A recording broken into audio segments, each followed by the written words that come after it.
Hello, everyone, and welcome back. This is Liz Astor speaking to you from inside my virtual truck, and I'm so glad you've decided to keep me company today. It's just after 7 in the morning, and I'm in Paris, ready to drive all the way to Kandalaksha. The early hour is perfect for a journey, though raindrops are tapping gently on the windshield. It's springtime, March to be exact, but the chill of the night still lingers. My cat, Maxwell, is curled up right next to me, content and half asleep. Mish the fish, my beloved shark plushy friend, is sitting on the passenger seat, and above him dangles Andre, my stoic skull ornament who enjoys letting me know whenever I slip up on a historical detail. That's a little traveling family. If you're new here, welcome. This series is called Truck Talk with Liz. We drive across these roads in Euro Truck Simulator 2, load up cargo, and pass the kilometers by discussing interesting ideas, life, philosophy, art, and a range of random topics. I find the hum of the engine peaceful, and I hope you do too. Sometimes I'll mention my cat rummaging about, Mish's curiosity for culture and anime, or Andre's direct corrections. We won't explicitly cover every piece of my worldview, but you might sense certain angles shining through. Today, we have a hefty load of tableware in the trailer, bound for Kandalaksha, up in Murmansk Oblast, Russia. Before we start talking about the main topic of the day, let's appreciate Paris a little bit. I've always found it special to see Paris under morning rain. The water on the pavement, the reflections of the earliest headlights. It sets a gentle mood.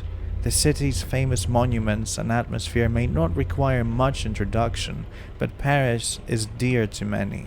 Birthplace of great art movements, old revolutions and modern flair. It's an iconic place to begin a journey. Mish is gazing out the window, entranced by the raindrops. Maxwell is less interested. He's more focused on his next nap. Meanwhile, Andre silently hangs, as if unimpressed by the drizzle. We're now setting out from Paris. The roads glisten. As we go, I'd like to take a moment to outline our path. We're going through Hauts-de-France onto Lille, then across Belgium, near Flanders and Antwerp, eventually to the Netherlands. From there, we'll move through Moerdijk, Eindhoven, and Arnhem. Soon, we'll cross into Germany, fueling up near the border. We'll keep rolling onwards, passing Osnabrück, Lower Saxony, Bremen, Hamburg, Schleswig-Holstein, Mecklenburg-Vorpommern, and then we'll get to Rostock, eventually heading to the ferry that will take us to Trelleborg. There'll be another ferry ride from Sweden to Finland, and finally we'll crush into Russia, concluding our long day in Kandalaksha. Paris fades in the rear-view mirror, the rain following us north. There's something soothing about driving in weather like this. The engine is steady, and the outside world is moving by in a blur. Maxwell, as cats do, has found a patch of warmth on the seat. Mish the fish is flipping through ideas for new anime to watch. He's told me about a show called Girls Band Cry, which apparently features an angry and raw take on music and self-expression. According to Mish, the show packs a lot of passion and has an intense energy. I might give it a try. Now, the main topic of our drive is Friedrich Nietzsche, a German philosopher known for challenging conventional thinking. Many know him for proclaiming God is dead and for his concept called life affirmation. Essentially, Nietzsche wanted us to question moral teachings that stunt our vitality. He believed in living fully and embracing reality rather than fixating on illusions of a realm beyond. His life began in Röcken, a small village in what was once called Prussia in 1844. His father was a pastor, as were several of his relatives. Religious influences surrounded him from birth, but his mind would soon stretch beyond those boundaries.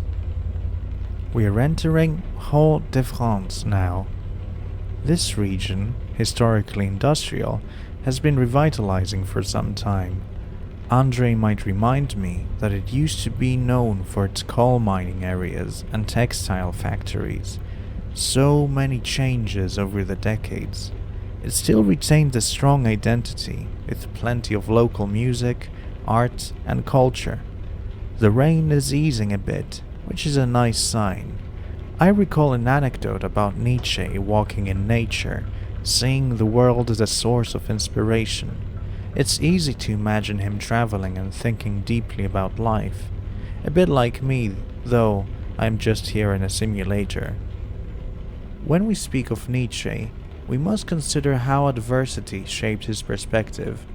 He lost his father young and his brothers soon after. Moving to Naumburg with his mother and sister, he spent his teenage years at a boarding school called Schulpforta. There, he delved into classical studies and met a lifelong friend, Paul Deussen. The environment was strict, but it taught him discipline. He was also introduced to Richard Wagner's music, which had a significant influence on him, at least for a while. He would later turn against Wagner, but that initial bond formed one of the more dramatic arcs in Nietzsche's life.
We just passed Lille, heading for Belgium. The rainfall is tapering. The sky remains grey but brightening. The roads are fairly clear, so I can keep a gentle pace. Mish is fascinated by city architecture, referencing all sorts of places that he's read about. Maxwell doesn't appear to care, batting half-heartedly at a fluffy toy. Andre remains quiet, though I sense his presence. I recall a fun memory from a trip to Missouri years back, where the highways felt similarly long and open. Something about endless roads sets a person's mind free. It's amusing that in a simulator I can capture that vibe. In 1864, Nietzsche went to study theology and philology at the University of Bonn. He soon focused almost entirely on philology, essentially the study of language in historical texts. A major turning point came when he discovered Arthur Schopenhauer's The World as Will and Representation. Schopenhauer's atheistic worldview resonated with Nietzsche, but this was just the beginning of Nietzsche's transformation. Eventually, he realized that Schopenhauer's pessimism and emphasis on suffering would only be one stepping stone. Nietzsche would formulate his own direction, leaning onto the idea of personal power and creative energy rather than resigned doom. We are now crossing the border into Belgium. The territory of Flanders beckons. Known for its medieval towns, Belgium always makes me think of winding cobblestone streets. We'll likely pass farmland and industrial zones on our route, but it's enough to remind me of the rich history of the area. Belgium had a role in many European conflicts, shaping it into a broad array of cultural threads. While we pass Flanders, it's a good moment to mention how Nietzsche eventually landed a position at the University of Basel. He was a professor of classical philology at only 24. That's an early start for an academic. But health troubles plagued him, migraines, vision problems, and so on. He served briefly as a medical orderly in the Franco-Prussian War, which worsened his health. Eventually, he left teaching.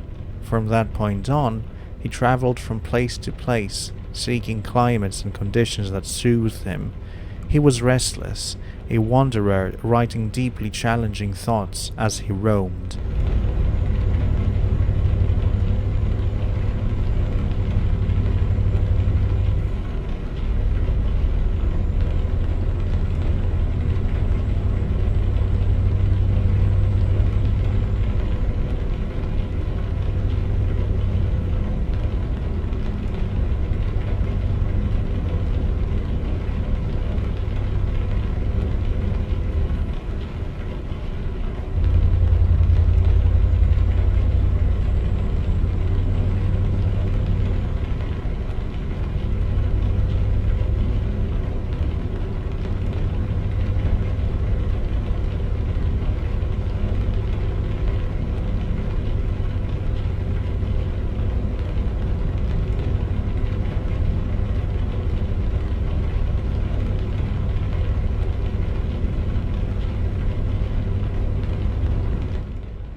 Now, approaching Antwerp, my truck hums along. We're carrying tableware, so I need to be mindful of bumps. Maxwell has awakened, rummaging for a snack. I keep a little dish for him. Mish the Fish is talking about a manga set in a post-apocalyptic environment. Oddly enough, that resonates with the film that I watched, Fando and Lis, by Alejandro Jodorowsky. That film had a surreal, haunting vibe.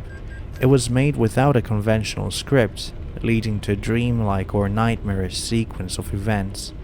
We'll talk about that film later, but it definitely leaves an impression if you're ever in the mood for something unusual.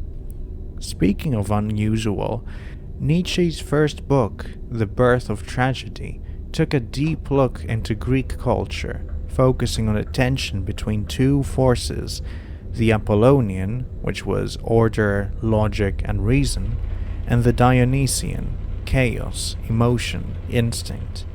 Nietzsche believed Greek tragedy thrived on both, but modern society, he argued, favored the Apollonian side excessively. He hoped for a revival of the Dionysian spirit, which he found in the raw power of music, particularly Wagner's compositions. This set the tone for Nietzsche's early work, though critics at the time, especially Williamovich Moellendorff, slammed him for it. The book was not an immediate success.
Entering the Netherlands as we move towards Moerdijk.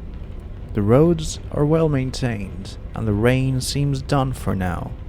The weather might be a bit cold, but there's a hint of spring in the air. Maxwell is perched against the window, possibly dreaming of birds. Mish looks eager for more conversation on art, possibly linking Nietzsche's notion of the Dionysian to modern subcultures in anime and manga, and Andre is definitely paying attention to any historical slip-ups I might make. Let's see if he'll correct me soon. For now, all is calm, with faint sunlight peeking through the clouds. Around the same era, Nietzsche wrote short essays criticizing aspects of German culture. These included the Unfashionable Observations, focusing on topics like David Strauss, historiography, Schopenhauer, and Wagner. He admired Schopenhauer for bucking mainstream trends. He saw him as someone who stirred people from complacency. But Nietzsche wasn't just a mere disciple. He was forging his own stance, calling for a more robust affirmation of life. This is the time where he championed the idea that life itself, in all of its complexity, matters more than static dogmas. He was no stranger to shocking people with that viewpoint. After rolling by Moerdijk, we head towards Eindhoven. Let's comment on a bit of local flair. Eindhoven is known for innovation, particularly in technology and design. Having a cargo of tableware seems less cutting edge, but a job is a job. The roads are fairly quiet, so I'm just cruising along, letting my thoughts flow. Maxwell is napping again. Cats tend to do that, and it's oddly comforting. Mish the Fish is pointing out an interesting mention about anime. He says, girls band Cry might remind me of gritty rock scenes from the 1980s, but with a modern spin. I'm intrigued. Nietzsche's ideas on truth and morality revolve around the notion that we often cling to illusions. In his essay on Truth and Lies in a Non-Moral Sense, he suggests that what we call truth is merely a set of conventions that help us function. He believed that we create metaphors and illusions, then forget that they were illusions. This perspective can unsettle those who like certainty. It implies we might be shaping our own moral boundaries. That was a pretty radical idea for his time. Even now, it challenges the usual way people discuss ethics and claims of absolute truth.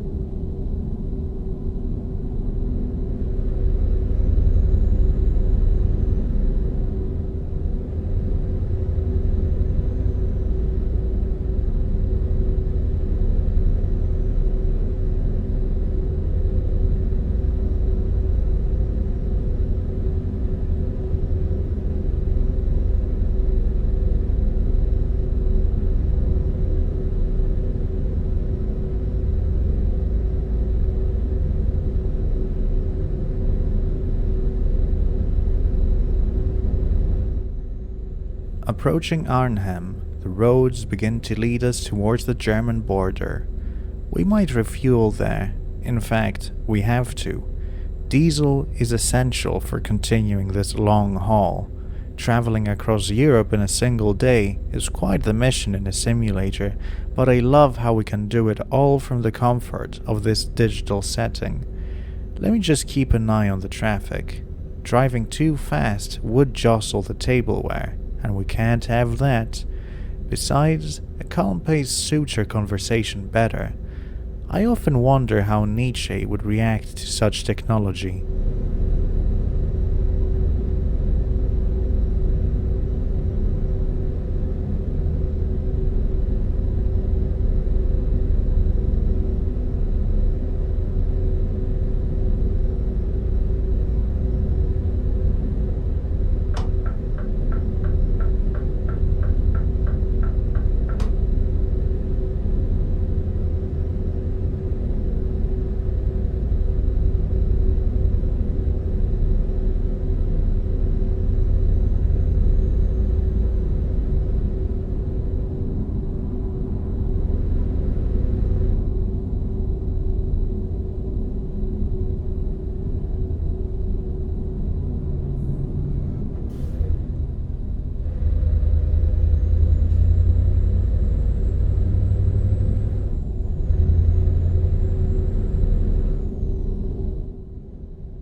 We've approached the border station to refuel. It's a routine event. It won't take too long.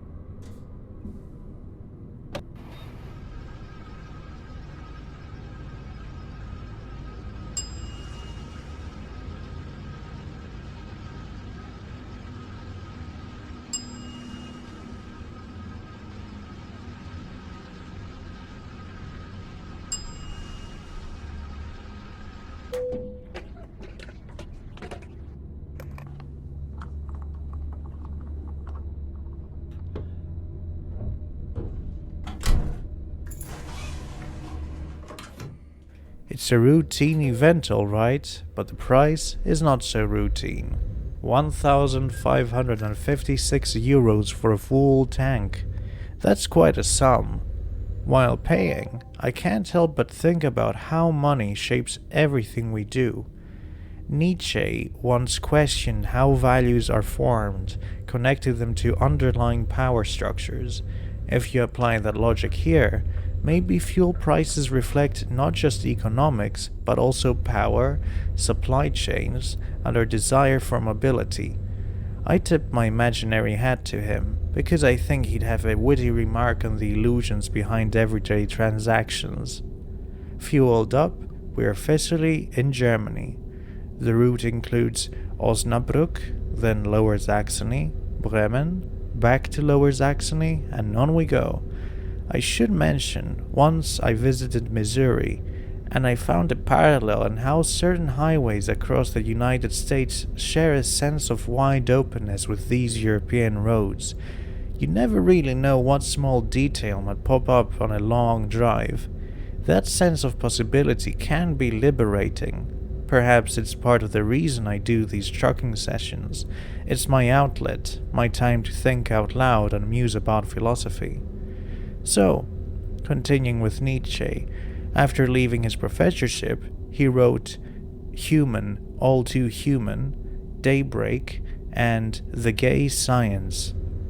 These works show a shift. He moves away from the Wagnerian heroism and starts praising personal independence, skepticism, and the power of the individual. Human, All Too Human is written in aphorisms, little snippets rather than long chapters. This style allows him to present incisive observations on everything from morality to psychology. Gradually, he proposes that humans should question moral values, recognizing them as products of historical forces, not as commands from a divine realm. This direction sets the stage for some of his most famous ideas. Osnabrück passes by on our right, glimpsed from the highway. But we won't stop.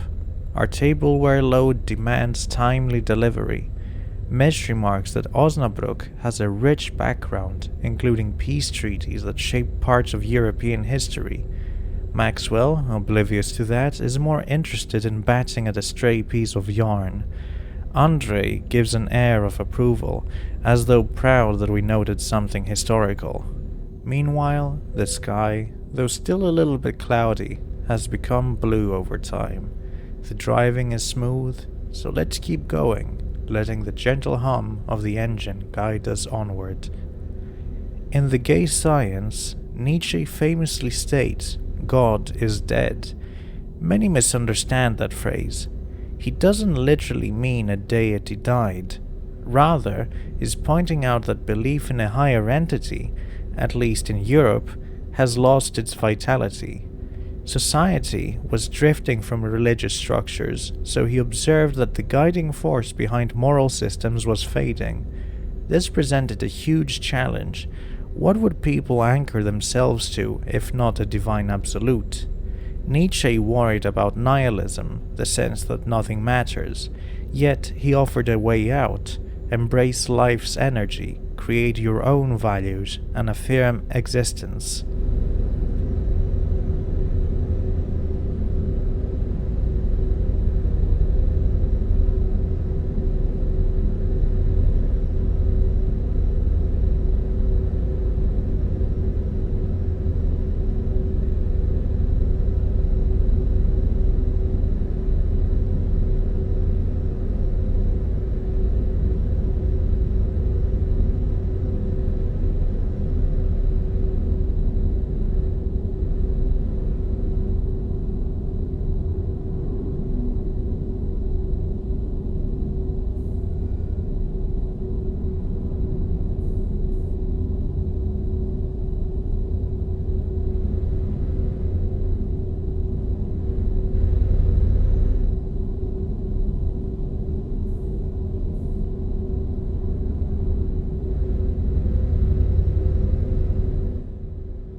Bremen emerges in the distance. I remember reading that this area has maritime connections. There is a certain maritime vibe in the city's soul. For now, I see modern highways and industrial sections. Maxwell steers gently, possibly detecting that the ride is changing speed. I reduce my pace, mindful of corners. Andre has that silent presence, like a quiet caretaker of facts. I imagine Nietzsche's perspective on modern highways would be thus. He might have found them symbolic of mass movement, hinting at both freedom and potential uniformity. He once critiqued how societies can lead to herd-like tendencies.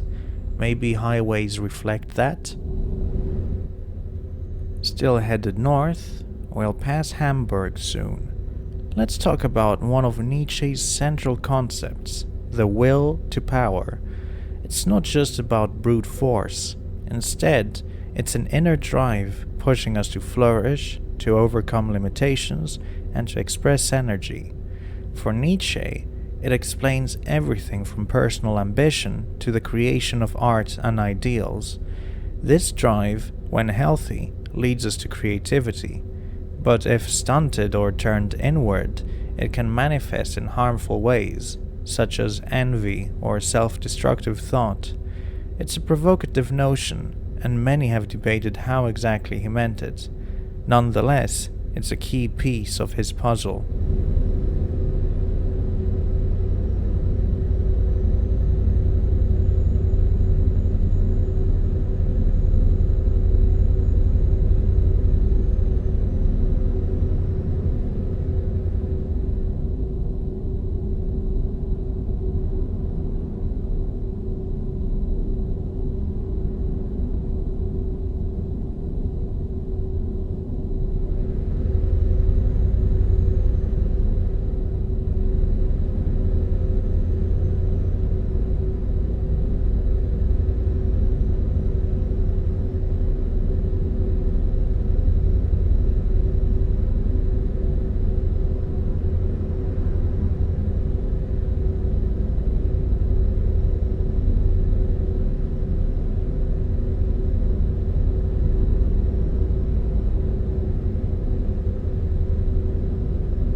Hamburg is a major port city, but for us, it's just a passing landmark on the route. Mish wants me to mention something about music here. He knows Hamburg was a stepping stone for a very famous band in the 1960s. I'll let you guess. Maxwell, of course, is unimpressed by historical tidbits or music trivia. I have to chuckle, thinking back to the film Fando and Liz, where two characters also traveled in a strange quest for tar. That film was quite provocative. Scenes of radical imagery were used to shock and push boundaries. Jodorowsky dared to question social norms through surreal episodes.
As we leave Hamburg behind, we continue into Schleswig-Holstein, a region bridging Germany and Denmark.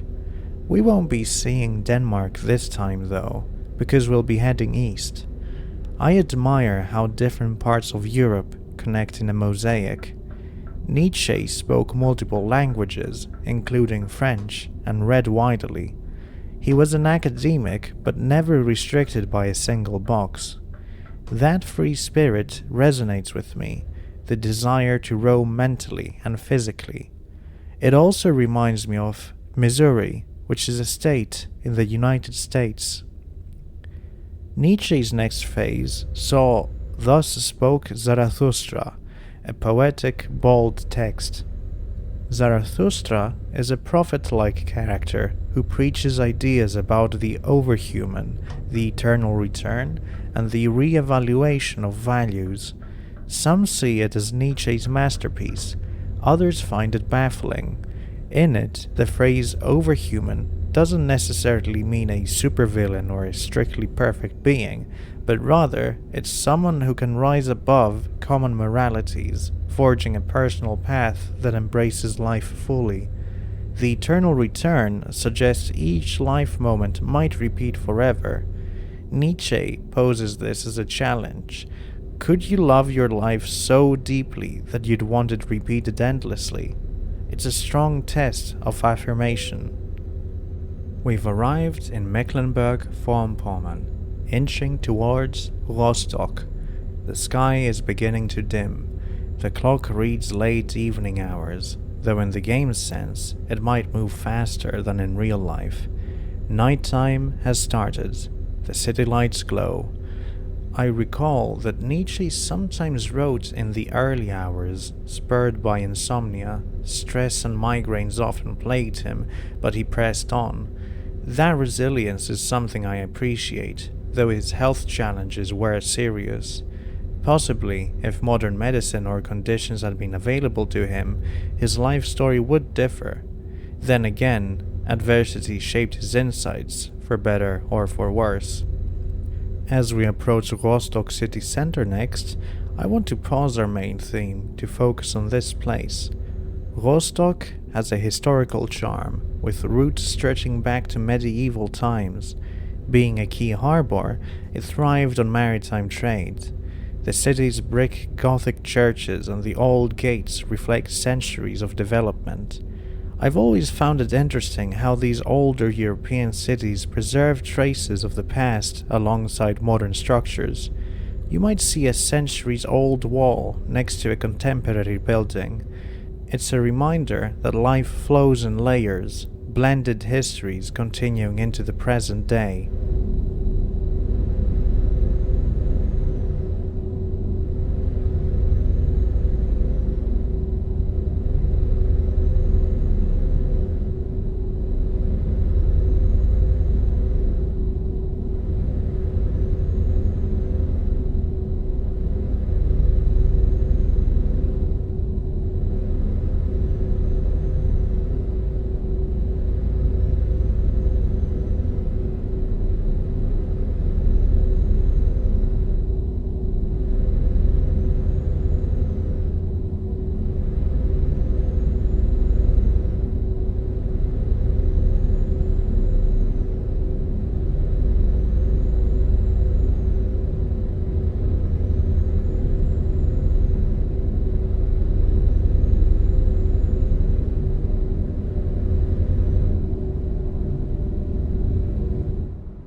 Rostock city center in the game is somewhat condensed, but you can get a sense of its maritime flavor.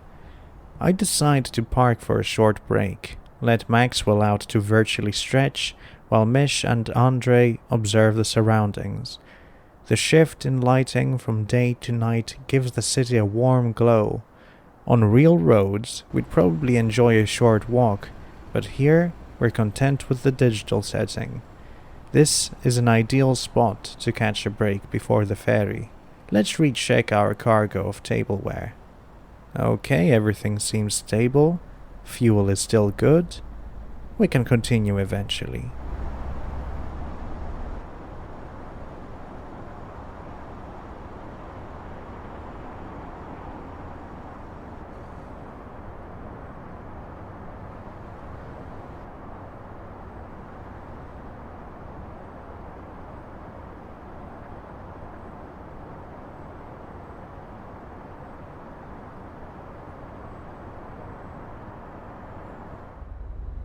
And so, we leave Rostock city center, heading to the ferry terminal. This is where we cross over to Trelleborg in Sweden. The crossing will last 5 hours and 35 minutes, costing €668. That's quite a chunk of money, but necessary. As we prepare to virtually board the ferry, I reflect on how traveling by sea can be poetic. Nietzsche had a strong sense of metaphor for voyages and horizons. He believed we should sail new seas of thought away from old moral anchors. For him, the open ocean stood for undiscovered possibilities. So let's sail into Trelleborg's harbor.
After the crossing, nighttime has ended.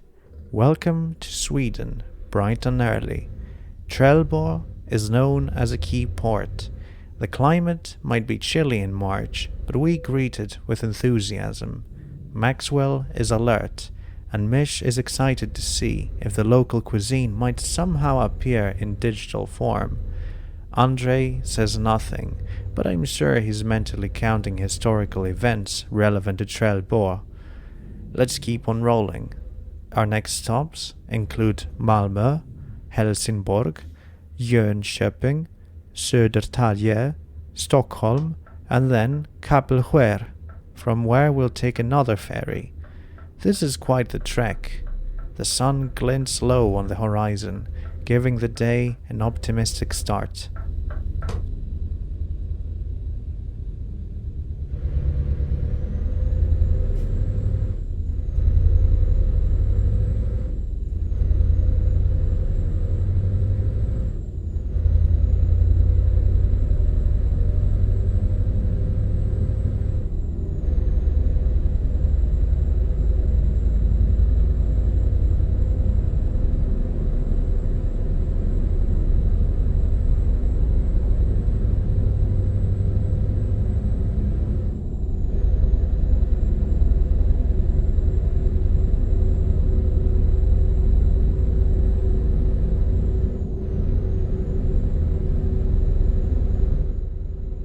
Moving on to Malmö. Malmö is a city that blends old structures with modern design. Sweden has always impressed me with the balance between tradition and progress. Nietzsche, in his day, admired the idea of forging forward into new territory. He criticized what he saw as complacency in Christian Europe, but he also recognized how radical any shift might be. One can imagine him strolling through these cities, tasting local pastries, thinking about the will to power in everyone around him. Possibly he'd have a critique or two about consumer culture, but that's part of the conversation.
Helsingborg is next. I recall it's an old city too, with a fortress and scenic waterfront. We're only passing by though. Maxwell meows, wanting attention, so I give him a little treat. I have to keep an eye on the road though. Meanwhile, Mish chats about girls' band Cry, insisting that the show's rebellious flair would make Nietzsche proud. It's apparently all about creative expression, fueled by intense frustration at the world. That resonates with Nietzsche's push to break through normal constraints. Maybe I'll watch it soon. It'll be interesting to see how the storyline merges fierce ambition with raw guitar riffs.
We press on to Jönköping, located by a large lake.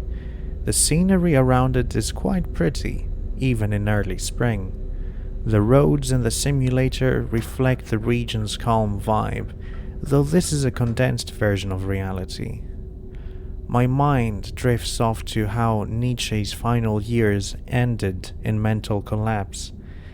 That moment, in 1889, in Turin, when he's said to have embraced a horse that was being whipped, signaled a tragic turning point.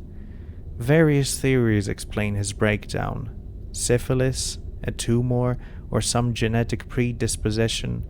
Whatever the case, it's sad that he never got to witness the breadth of influence he'd soon have on the world.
Södertälje is on the horizon. This city often serves as a gateway to Stockholm from the south. Let's talk about Nietzsche's break from Richard Wagner, which was a defining part in his midlife. He admired Wagner as a creative genius, but grew disillusioned by Wagner's alignment with German nationalism, anti-Semitism, and the composer's Christian themes. Nietzsche felt Wagner had become a decadent, their friendship soured. Ultimately, he wrote The Case of Wagner as a full-on critique. It's a dramatic story about how even the mightiest alliances can crumble if the underlying values diverge too sharply.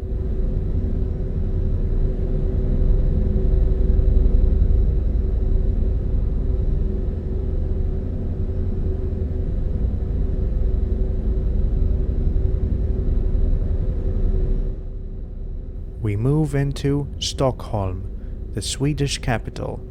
With its many islands and distinctive urban look, it's worth more time, but we have to keep driving. We have a ferry in Kapellskär to catch. Nietzsche wrote a series of works in his final, extremely productive year, 1888. These included Twilight of the Idols, The Antichrist, Ecce Homo, and Nietzsche contra Wagner. In them, he railed against Christianity, called out cultural giants, and laid out his own stance in defiant words. Some see these texts as the culmination of his thought, though they were overshadowed by his subsequent collapse. Still, they remain vital reading for anyone curious about his radical stance.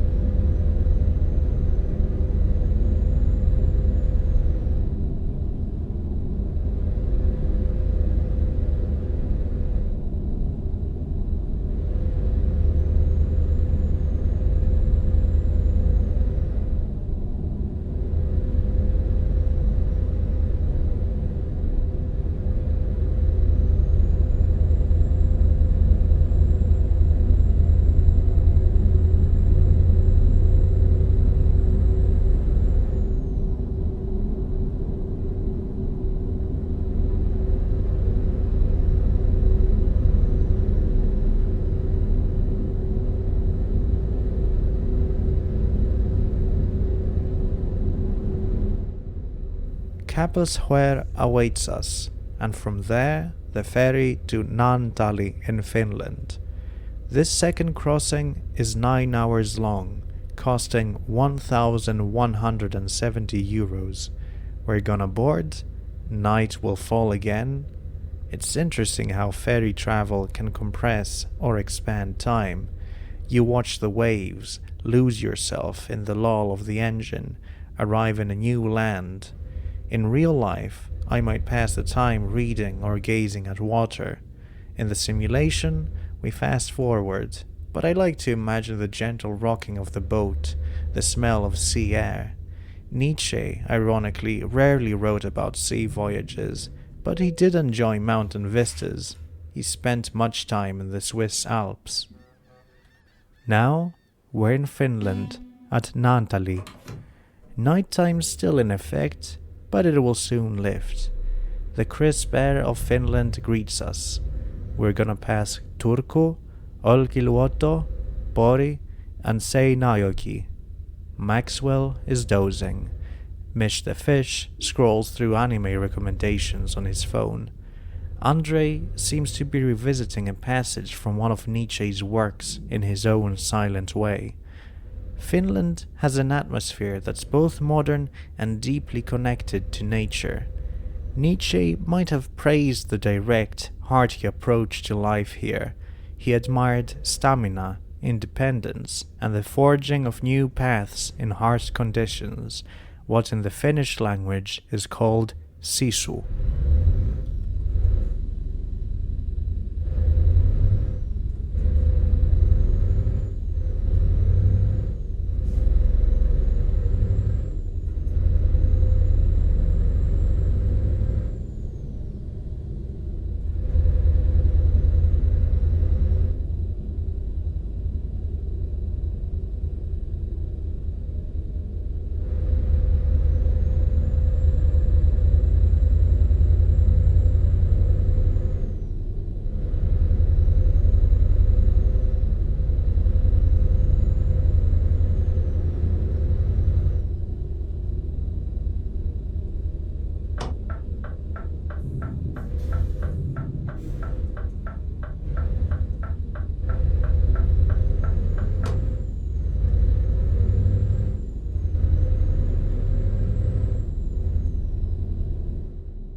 As we near Kaustinen, the first hints of dawn appear.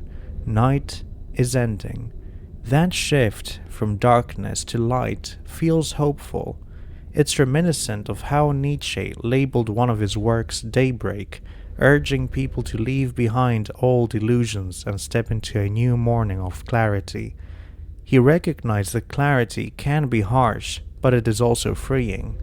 When you no longer rely on illusions, You might find the raw power of existence. It is intense, but invigorating.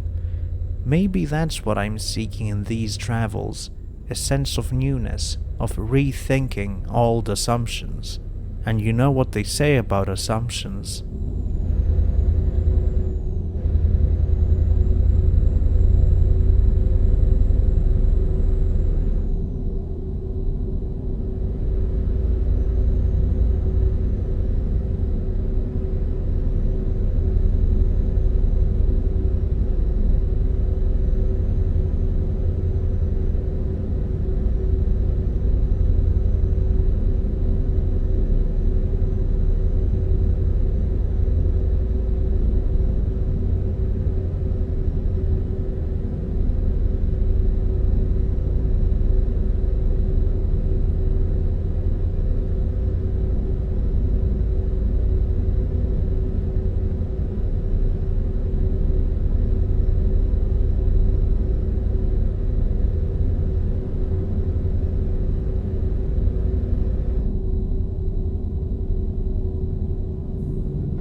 Kokkola flies past us.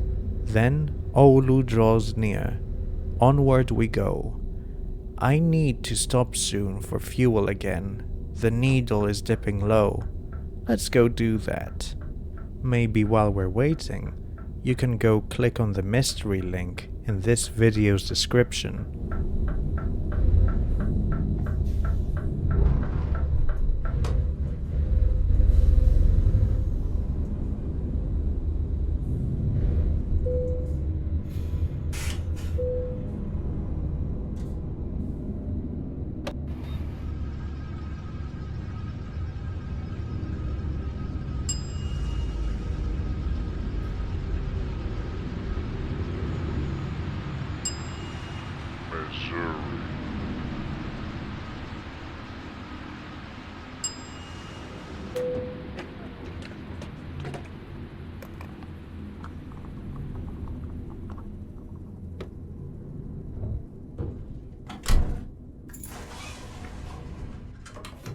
Another routine fill-up, but the cost is 1,546 euros this time. We can keep rolling. It's a financial sting, but necessary. Nietzsche's discussion on the re-evaluation of values reminds me that every cost we encounter can be seen differently if we question the systems behind it. Perhaps fueling up is more than a mere transaction. It's a link in a chain of dependence and movement. But let's not dwell too philosophically while I pay the bill.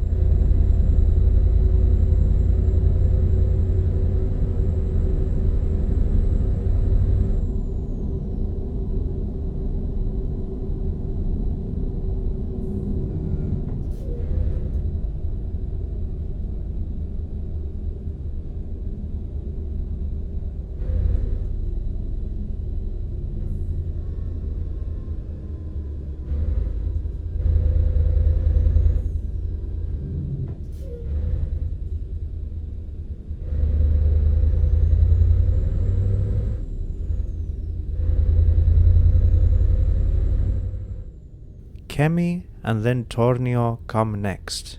We are nearing the top of Finland. The road is less busy, the surroundings quiet.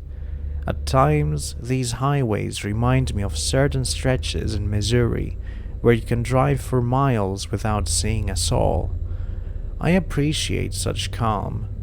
Nietzsche was often alone, not necessarily lonely, but deeply thoughtful.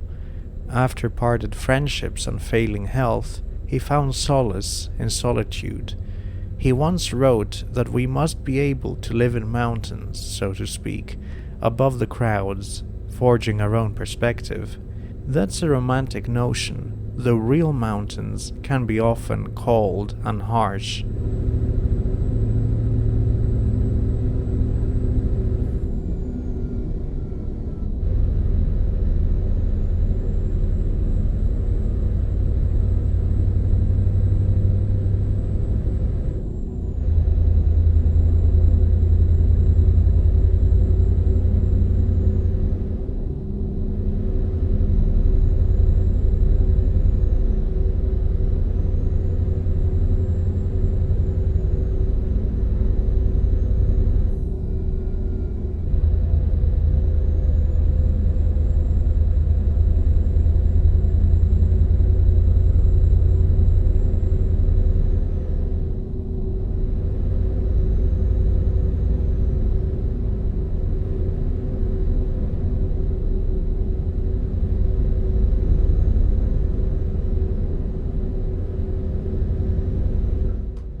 crossing into Rovaniemi, we can note that it's near the Arctic Circle, perfect for those seeking a cool climate. Then, further north, we find Kemijärvi. Soon, we'll be in Russia, passing through the Murmansk Oblast, heading to Kandalaksha. This entire route is quite a feat. The varied places from Central Europe to the far north might reflect the breadth of Nietzsche's influence. His ideas reach thinkers across many countries, eventually stirring controversies during the 20th century, with some misusing his words to justify harmful ideologies. It is an unfortunate fact. A thinker's ideas can be twisted if taken out of context.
Finally, the border crossing to Russia. Murmansk Oblast has a stark beauty. The roads feel a bit more rugged here. The game captures a certain solemn aura. Maxwell is wide awake now, possibly sensing the final stretch. Mesh the fish hums a little tune, maybe from girls' band Cry.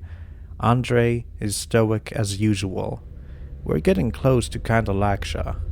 Once we arrive, it should be about 8 p.m. in local time. It's been a long day's drive, but in the simulator's magical realm, we compress time. Nietzsche often wrote about how experiences can compress or expand time in the mind. As we slowly drive our way closer to Kandalaksha, I want to give a bit more attention to the final destination. Kandalaksha is on the White Sea, an area historically involved in maritime trade routes. The environment around here can be chilly, with snow-laden forests in many seasons. Even in March, winter can still linger.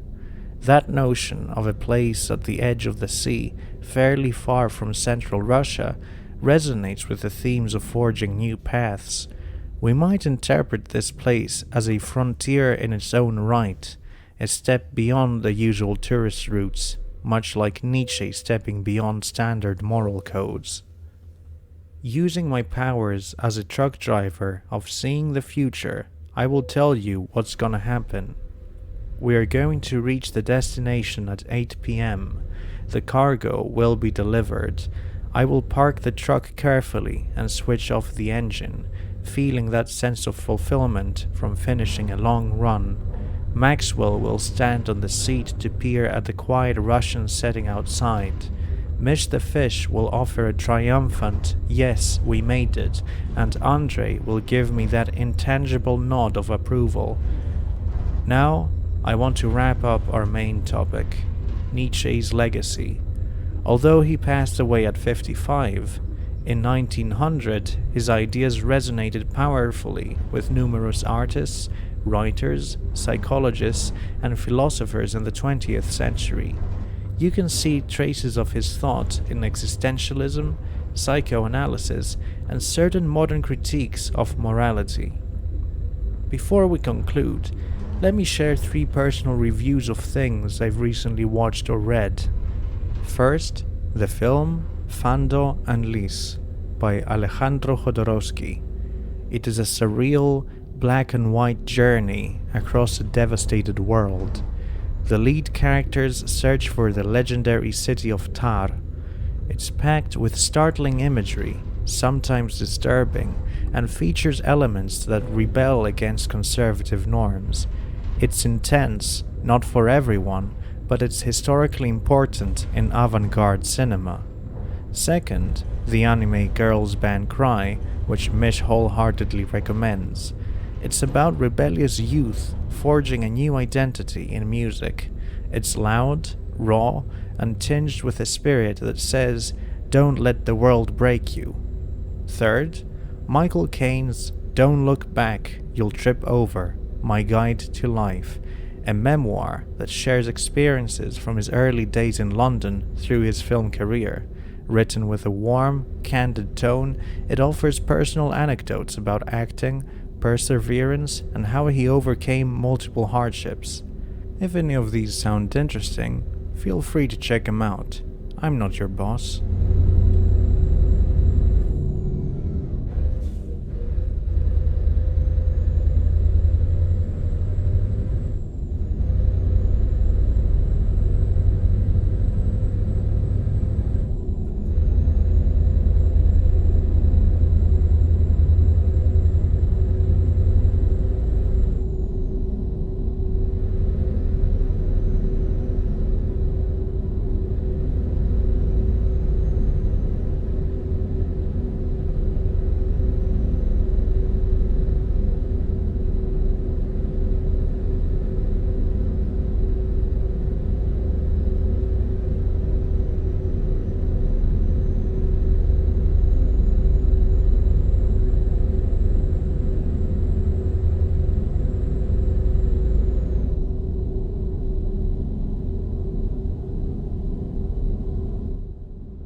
And here we are. We've touched on Nietzsche's life story and major ideas, from the Apollonian Dionysian contrast to the will to power, eternal return, and re-evaluation of values. We drove from Paris in the rain, up through Belgium, the Netherlands, Germany, across ferries, into Sweden and Finland, and finally into Russia, arriving in Kandalaksha at 8 p.m. Thank you for joining me on this calm, reflective ride. Now, I'd love your help deciding what to talk about in the next episode. I've posted a poll with a few topics. Which direction should we steer our conversation?